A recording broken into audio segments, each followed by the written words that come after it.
Welcome to Cartoonist Kayfabe. My name is Jim Rugg. I'm Ed Piskor. Today, Ed, we're going to look at They Live, the origins of They Live in comics.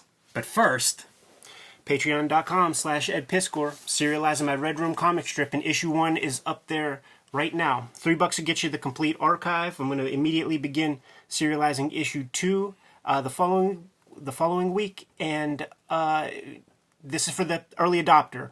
It'll get a print edition sometime in 2021. This is a page I drew this past week. I'm very, very proud of, man. That's an awesome page. Love the lettering. Poker face. I want to see cosplayers adorn this if they ever start comic conventions up again. How about Halloween, man? Yeah, that too. If they start off Halloween again, because I definitely let no COVID kids come to my house.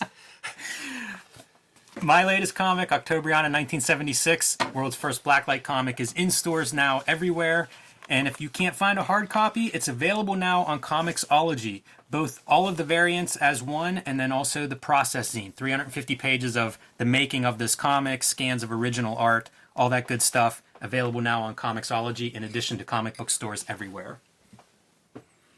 But the reason we're here, Ed, Yes. one of my favorite movies, John Carpenter's They Live, found out that its origins come from Alien Encounters #6, the Eclipse comics from 1986, that famous year in comics history. And Alien Encounters was an anthology comic of sci-fi type stories. We are interested in one particular story in this issue called Nada, that is written by Ray Nelson.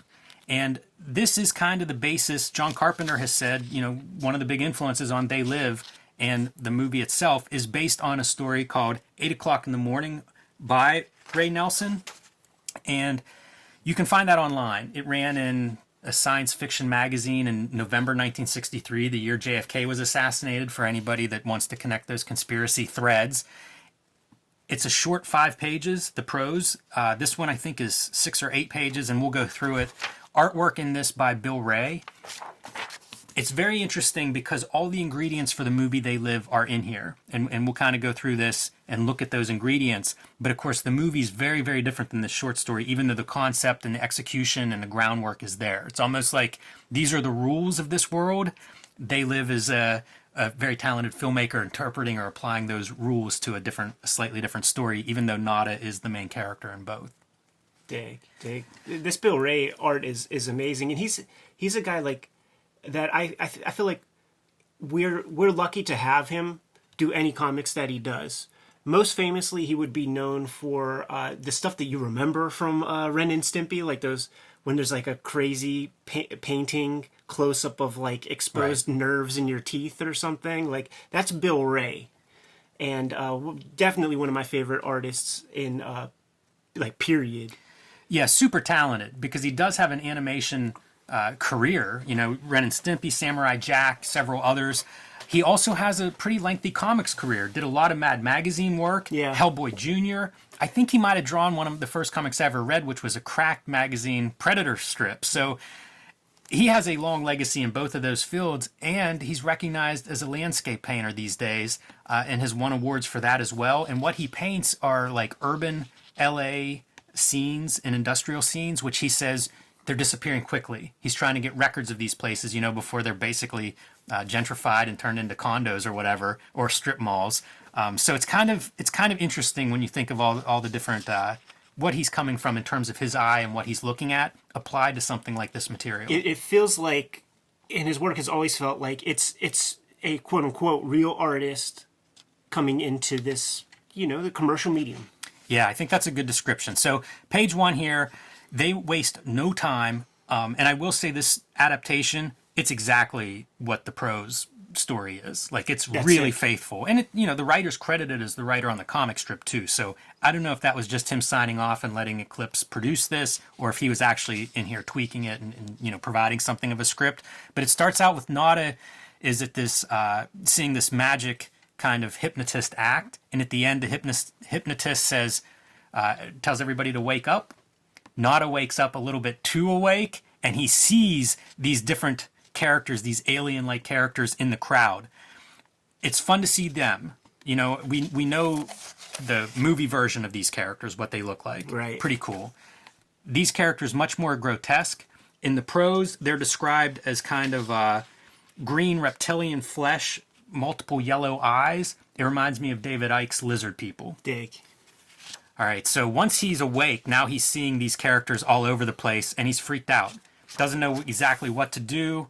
He's starting to see the subliminal messages, and the signage and stuff, again, like the movie. So the concepts are consistent.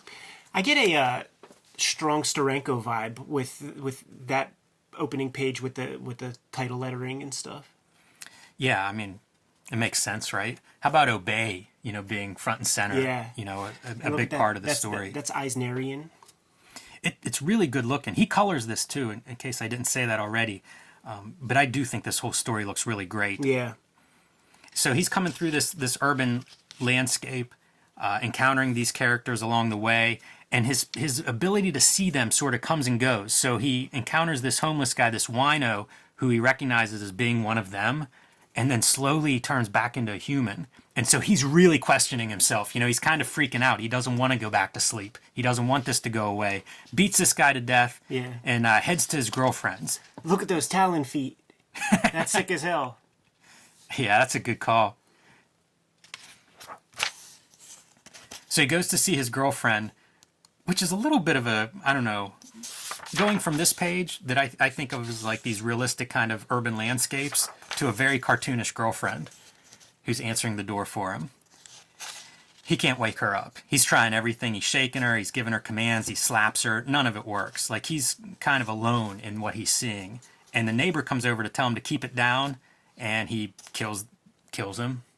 Ties up his girlfriend and says, "Where's this neighbor live?" Goes to their house and kills his wife. Feels like they live, right? Yeah. It's the same concept. It's just a slightly different execution. Here's the thing too. Like there are several EC Comics documentaries out there, and John Carpenter is on all of them, just talking about his love of comics and EC in particular. But if EC goes away, these Pacific and Eclipse, they did these ersatz anthology series that aren't that far from EC. Yeah, for sure. They're based on that style of comic. Yeah, very genre, short story. Yeah. Twist or punch kind of ending. Where does he get those Uzis? He just goes to a room with the Uzi room? Yeah, whenever he encounters the neighbor's apartment, there's a room, the gun room.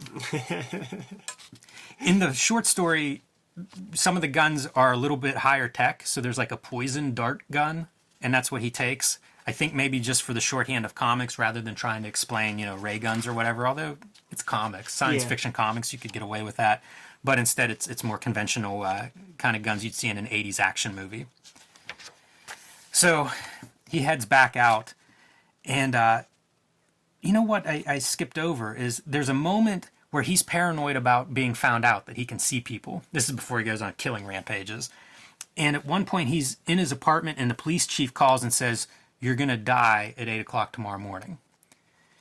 The name of the story, comes from that. And so he has that kind of ticking, but it also sets up this relationship that, one, he thinks he's been discovered and the police are in on this and that they're after him. And so he decides, he gets a scheme that he's going to wake everybody up, which involves television. And so he calls the police and he kind of gets them chasing one direction, creates a diversion. And then he heads to this television station where he is going to go on the air and try to use their method of controlling the masses to wake the masses up. I'm a big fan of the 12-panel page. It's a pretty dense story. Yeah. Like they get a lot of storytelling in here. This is page 7 where we're getting to the climax. I think it's just 8 pages total.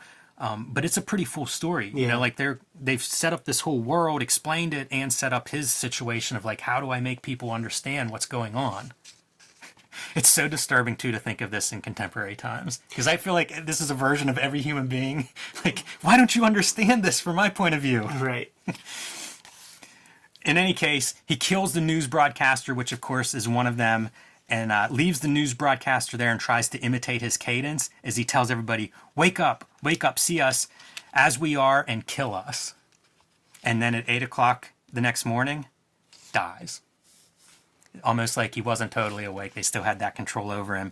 This panel, whenever he tells everybody to wake up and see them as they are, this panel of a woman having sex with one of them, that's in They Live. That's kind of at the very end credits whenever they jam the signal and people are able to see them for what they are. There's a scene of a woman having sex. So, I mean, lifted right out of here. I don't know if that's in the prose short story. You know, I think that might be a detail that they come up with as you're laying out a page and saying, like, what's a good illustration of this? Right. And that's pretty clever. A little appearance by Bill Ray, the artist. He's sitting there drawing comics going, what's going on? This low budget crap. So it's there, you know, it's like I said, it's not the exact story, although there are some details that are exact, but the concept is completely there. Right. Pretty cool. Love it, man. Love it. Like, this blew my mind when you first told me about it, showed me the comic, man. So we gotta do a video on that, man. They Live is a freaking classic. Yeah. This Alien Encounters series ran for like 15 issues and would have these really cool painted covers. You know, all of the sci-fi kind of bend. Not at the quality probably of EC Comics, but some good stories throughout this run. I always equate these painted covers with like the paperback covers of that day. Yeah, for sure. Even that spaceship kind of looks like that. Always a part of the sci-fi, especially alien outer space paperbacks. Always you have to have a good spaceship. I was trying to take a look at the artist's name and to see if I could equate him with like the guys from Jodorowsky's Dune who were like known for painting those kinds of things, but I don't think it's the same guy. Yeah, I don't recognize the name. It looks like Ledger, if I can read that signature correctly. But yeah, not. I just don't know that world. Yeah, paperback illustrator. But we know the comic world. Yes, and excellent addition to the channel. Look at that wild shit.